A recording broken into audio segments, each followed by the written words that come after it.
Like for many others, my first experience on the Super NES was a Mario game. For me, it was Super Mario Kart, which has now become of more nostalgic value than any other value, but I feel like I have to elaborate on that. First off, I think the first version I played of Super Mario Kart was a Japanese release, which was compatible enough to be played using a universal adapter, so the majority of time that I have played this game was with Japanese texts. Not that it mattered a whole lot, because you could still guess most of what's required to get you into the game itself, unlike in Japanese RPGs, adventures, and strategy games. But currently I can only get that nostalgia through the SD2 SNES device, since my official Kart version is a PAL edition. Second, this was the first kart racing game that I remember playing, and considering the technique in 3D modeling back then, this was a huge deal in that sense, but I'm sorry to say the game hasn't aged all that well. If you feel the need to play some Mario Kart game, the best overall experience comes with the most recent ones. However, on the plus side, the original Mario Kart doesn't feature the annoying speech samples that have been the bane of Mario games since Nintendo 64. Being the first title in a long and respected racing series, Super Mario Kart served its purpose for a long time, and remained a firm favorite for me until I actually started nostalgia tripping on it. After having gotten used to the modern equivalents, the original Mario Kart takes a fair amount of time to get recalibrated into, but happily the charm is all still there, thanks to the excellent soundtrack and great track designs. It's just not comfortable enough to play anymore.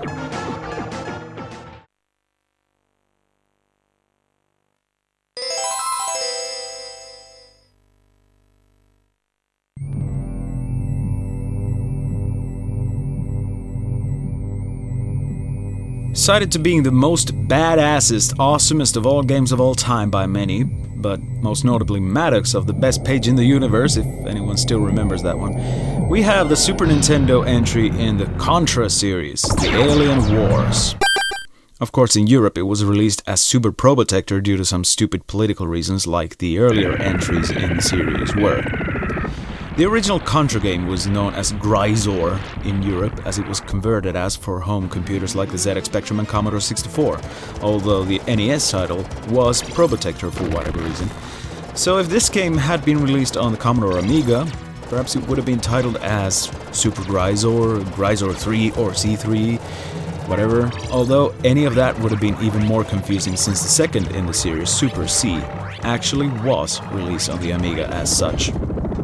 Anyway, the third game in the Contra series is as badass as it has been hailed to be, particularly in two-player mode.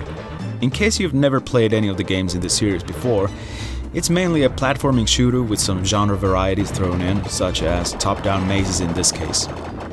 The difficulty levels given here are practically the original blueprint for the hard, harder, and hardest difficulty settings. I can barely get to the last level on the least difficulty setting with maximum lives, and I play this game kinda regularly, so I don't know what exactly does that say about either myself as a gamer or the game as a tough son of a, But it's such a well-designed game that I'm aware that any mistake I make is entirely up to my own inadequacy. Contra, The Alien Wars, or Super Probotector if you live in Europe like myself, is not a game you play just for the sake of nostalgia tripping. It's a game you play because it still beats so many similar games in quality, up to the most modern ones. Definitely one of the highest points in Konami's career.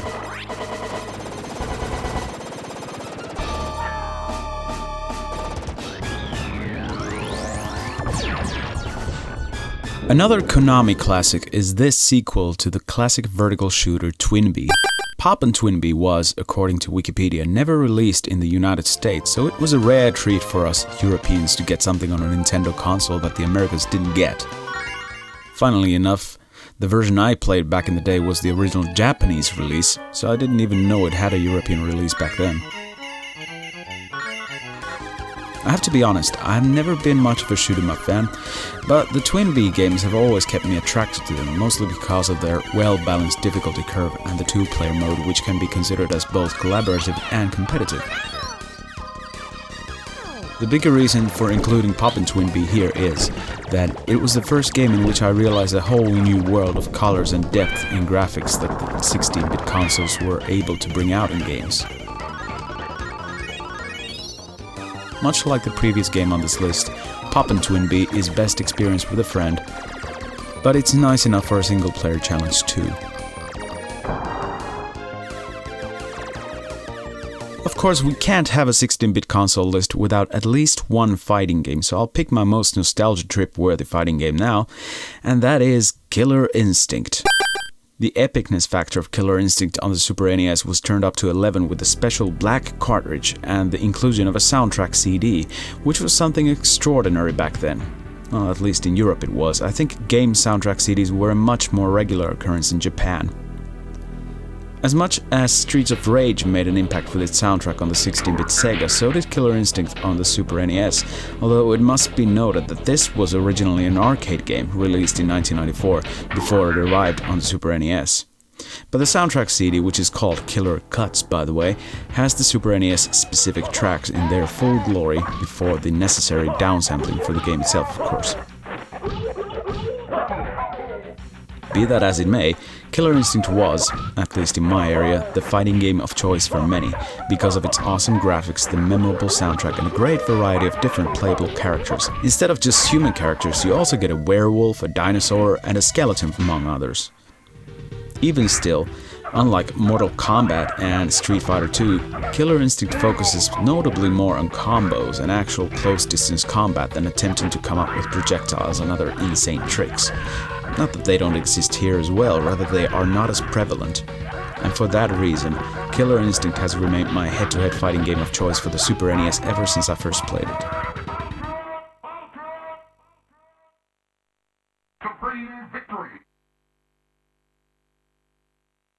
We finished this episode with a big one, maybe the biggest of them all.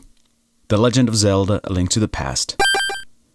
This was basically the game that dragged me firmly into the world of role-playing games, even though I had already had a few attempts at Eye of the Beholder and Dungeon Master on the Commodore Amiga. Also, A Link to the Past was the first such game that I actually finished. Twice.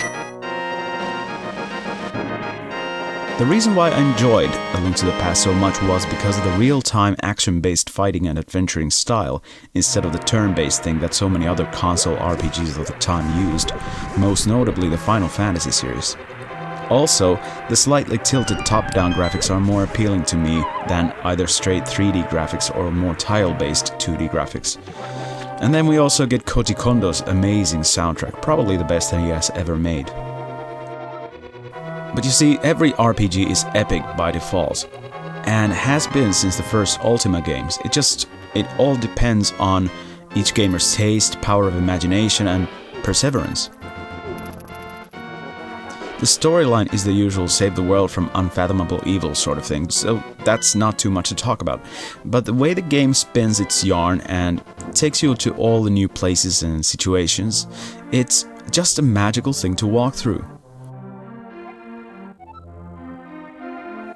I wanted to include this game here now because I haven't played A Link to the Past in over 10 years. No, scratch that, I'd say it's probably closer to 20 years now actually. Mostly because it has the power to drag me in so completely. And if I did that, I wouldn't be doing much of blogging or video editing or anything else for that matter. A Link to the Past is definitely in my top 5 games of all time. However, it's not a very good nostalgia trip game because it always becomes a journey instead of just a trip.